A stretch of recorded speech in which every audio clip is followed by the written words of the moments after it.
Evet, bu yolu bir deneyelim bakalım. Nereye gideceğiz?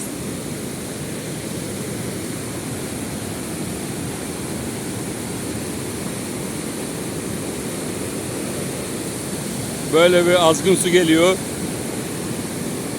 Ahşap köprüdeyim arkadaşlar. Hop.